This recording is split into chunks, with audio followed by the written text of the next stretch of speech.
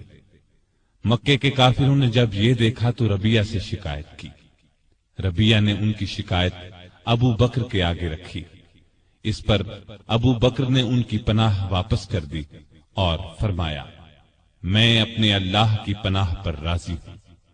ربیہ نے جا کر کفار سے کہا کہ ابو بکر نے میری پناہ واپس کر دی ہے، اب تم جانو وہ جانے۔ بعد میں یہ ربیہ بن رفیع مسلمان ہو گئے تھے۔ ان کی کنیت ابن دغینہ تھی۔ عرب کے مسلمان بہادروں میں ان کا شمار ہوا۔ اب ابو بکر رضی اللہ عنہ پہلے کی طرح اسلام کی تبلیغ کرنے لگے۔ رسول اللہ صلی اللہ علیہ وسلم کی حمایت میں ہر وقت جان ہتھیلی پر لیے رہتے۔ کافروں نے کئی بار انہیں شدید تکالیف پہنچائی۔ ایک دفعہ نبی کریم صلی اللہ علیہ وسلم خانہ کعبہ میں نماز پڑھ رہے تھے۔ ایک کافر عقبہ بن ابی معیط نے آپ کی گردن مبارک میں چادر ڈال کر بل دینا شروع کیے۔ وہ آپ کا گلا گھونٹنا چاہتا تھا۔ ابو بکر دوڑ کر وہاں پہنچے، عقبہ کو دھکا دے کر ہٹایا اور بولے: تم ایک ایسے شخص کی جان لینا چاہتے ہو جو یہ کہتا ہے میرا رب اللہ ہے۔ اس پر عقبہ اور دوسرے کافروں نے ابو بکر کو مار مار کر ادموا کر ڈالا۔ ایسے اور کئی موقعوں پر نبی کریم صلی اللہ علیہ وسلم کی حفاظت کے لیے سینہ تان کر کھڑے ہو گئے، خود مار کھا لی تاکہ آپ صلی اللہ علیہ وسلم کو تکلیف نہ پہنچے۔ نبوت کے 12ویں سال معراج کا واقعہ پیش آیا۔ صبح کے وقت جب رسول اللہ صلی اللہ علیہ وسلم نے ابو جہل وغیرہ کے سامنے یہ واقعہ بیان فرمایا تو وہ مذاق اڑانے لگے اور ابو بکر کے پاس گئے اور کہا کہ دیکھو تمہارے صاحب کیسی باتیں کر رہے ہیں۔ اس پر انہوں نے جواب دیا، اگر محمد صلی اللہ علیہ وسلم نے یہ باتیں کہی ہیں تو ان کے سچا ہونے میں مجھے ذرہ بھر شک نہیں، کیونکہ سچ کے سوا آپ کی زبان مبارک پر کوئی بات نہیں آتی۔ پھر خود آپ کے پاس آئے اور پوچھا، اے اللہ کے رسول صلی اللہ علیہ وسلم، کیا واقعی آپ نے ایسا فرمایا ہے؟ آپ نے فرمایا ہاں۔ یہ سنتے ہی ابو بکر نے عرض کیا، جو کچھ آپ نے فرمایا میں اس پر ایمان لاتا اور تصدیق کرتا ہوں کہ آپ بالکل سچے ہیں۔ ابو بکر کو صدیق کا لقب اسی لیے ملا کہ انہوں نے اس موقع پر اور دوسرے موقعوں پر بھی ہمیشہ رسول اللہ صلی اللہ علیہ وسلم کی تصدیق کی اور آپ کی نبوت کی گواہی دی۔ پھر جب کافروں نے نبی کریم صلی اللہ علیہ وسلم کو قتل کرنے کا منصوبہ تیار کر لیا تو اللہ تعالیٰ نے آپ کو ہجرت کی اجازت دے دی۔ آپ ابو بکر کے پاس آئے اور انہیں بتایا، مجھے ہجرت کی اجازت مل گئی ہے۔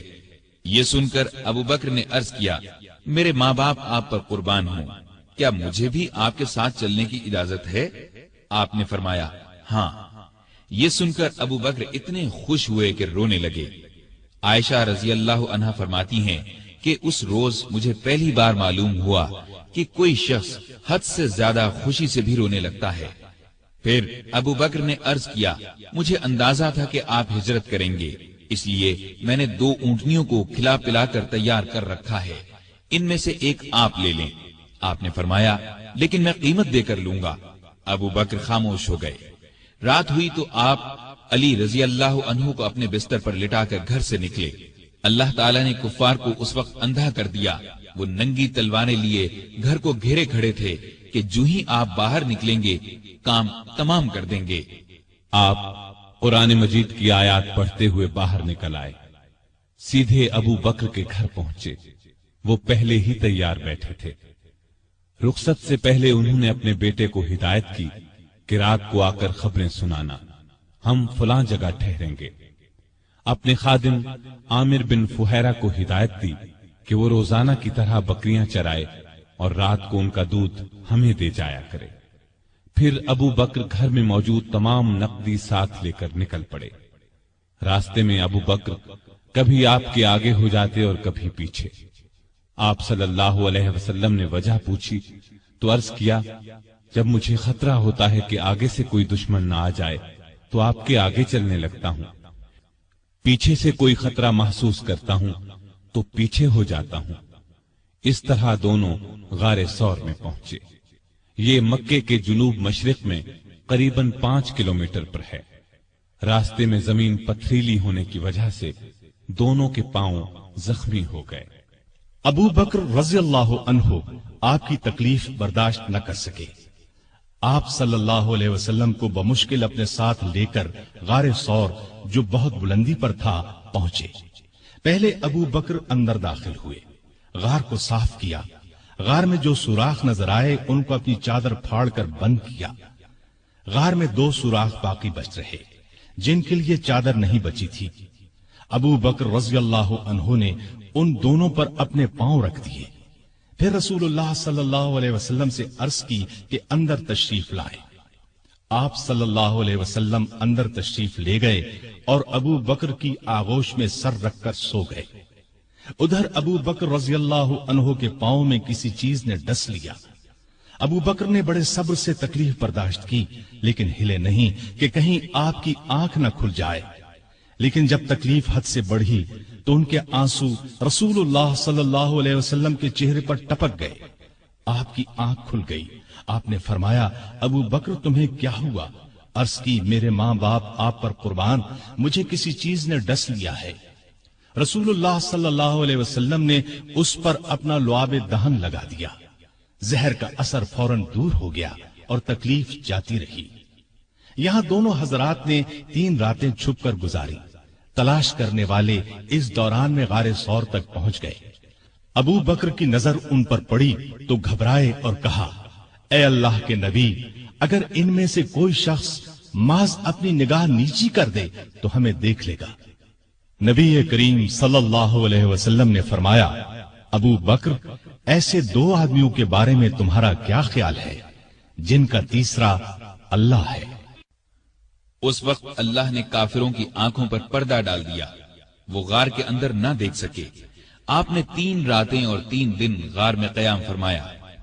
عامر بن فہیرہ دودھ پہنچاتے رہے، آپ کی بیٹی اسما رات کو کھانا پہنچاتی رہی، اور عبداللہ رضی اللہ عنہ دن بھر کی خبریں بھی سناتے رہے۔ گویا ابو بکر کا گھرانہ خدمت میں لگا رہا۔ تیسری رات غار سے روانہ ہوئے، عامر ساتھ چلے۔ عبداللہ عریقت نامی ایک شخص کو اجرت پر راستہ دکھانے کے لیے ساتھ لے لیا۔ اس طرح یہ آگے چلے۔ ادھر مکے کے کافر آپ کی تلاش میں نکلے، کیونکہ گھر میں انہیں علی رضی اللہ عنہ ملے تھے۔ پہلے وہ ابو بکر رضی اللہ عنہ کے گھر پہنچے، وہ وہاں نہ ملے تو کافروں نے اعلان کیا، جو شخص محمد یا ابو بکر کو پکڑ کر لائے گا اسے ہر ایک کے بدلے 100 اونٹ انعام میں دیے جائیں گے۔ قبیلہ بنو مدلج کا سردار سراقہ یہ اعلان سن کر ہتھیار لگا کر آپ کی تلاش میں گھوڑے پر روانہ ہوا۔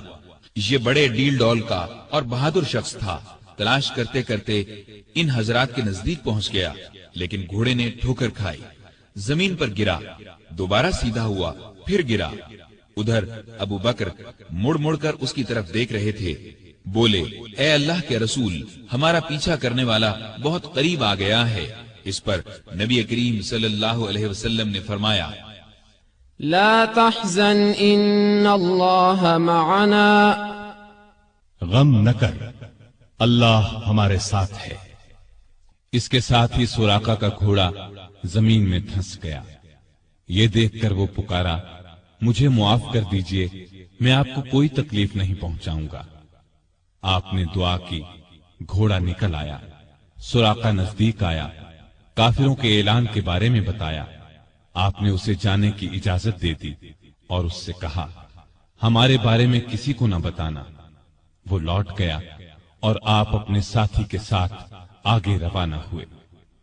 ادھر یثرب یعنی مدینہ کے لوگوں کو اطلاع مل چکی تھی، وہ آپ کا بے چینی سے انتظار کر رہے تھے۔ آپ 8 دن تک سفر کے بعد قباء کے قریب پہنچے۔